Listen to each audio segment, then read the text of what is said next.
I fail to understand the problem. I had heard the Corward systems had customs concerning modesty, but when training, such customs are not practical or efficient. I do have bulkier clothes. Will this do? They suffice for training purposes. They belong to my mother. She was the one my father followed to war. She was a Jedi. These are her robes. I have not worn them since they came into my possession. They are the only thing of her that I possess. I never knew her. There is no absence of presence when there was nothing there to begin with. I miss only that I never knew her at all, and what it was about her that caused my father to follow her to war. I honor the face of my mother. It is not something usually spoken of in the company of others. I feel that I may trust you with such things, so I shall speak of it if you wish to hear it. Though my father's blood I share with my sisters, I wear the face of my mother. My father was Usanus, an Ichani general. He left our family to serve in the Mandalorian Wars, but his choice was not because of battle. He went to join my mother, one whose movements and spirit matched his.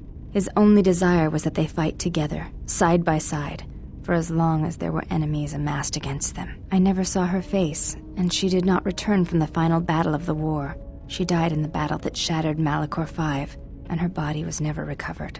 My father returned from the Mandalorian Wars and did not enter battle again. He entered politics, a caste where one's battles are fought through words rather than action. He was slain by Revan in the Jedi Civil War. When Revan sought to destabilize the Ichani worlds, Revan succeeded. The fact that our father chose battle is not shameful, but that is not the reason he went to war. He went to war to be with the one he loved, but not the one he had pledged himself to. He was disloyal. I am the mark of that disloyalty. It is said that such things run in the blood, and I have fought long to prove that this is not so. That is why I am different from my sisters. Yet I am pledged to them, and Atris, and I would die before betraying them. I tell you this in trust, and ask that you not speak of it to others. I only wish you to know, because when my father returned from the Mandalorian Wars, he walked as you do now. There was something wounded inside him. He did not speak of what had happened there, and with us he was silent, changed. When I look upon you, I see in you an answer to a question I have searched for all my life, and that is why I tell you this now. I do not believe you to be the monster Atris made you out to be. I believe your choice was my father's choice, and it was just as difficult. You have earned my trust. I wish to honor the trust you have shown me, and I wish to explain what you meant to me. I know it is difficult for others to see why I am here, but it was important that you know one of the reasons, and know that it is not simply duty that I am here, but because I want to be here. I want to fight with you side by side for as long as there are enemies that threaten you. You are a leader. Your stance, your every action proves it. You are spending time with the servant of Atris. I knew her mother. She was a Jedi Knight, a master, named Aaron Kai. Jedi are forbidden to have children, and when the crime finally came to light almost a decade later, Kai was exiled. She joined the Mandalorian Wars after the shame of her birth was revealed. Revan welcomed her, and she was said to be a skilled warrior, beautiful and strong in the Force.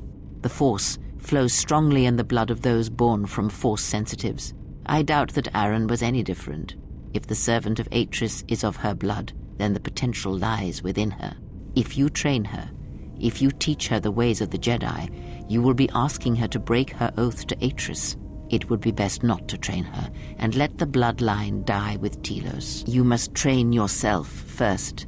Yet if you persist as you have, building her trust, then you will be training her, whether you know it or not, until the choice is hers, not yours. Before you continue questioning me, I hope your thoughts in the matter concerning the servant of Atris are clear.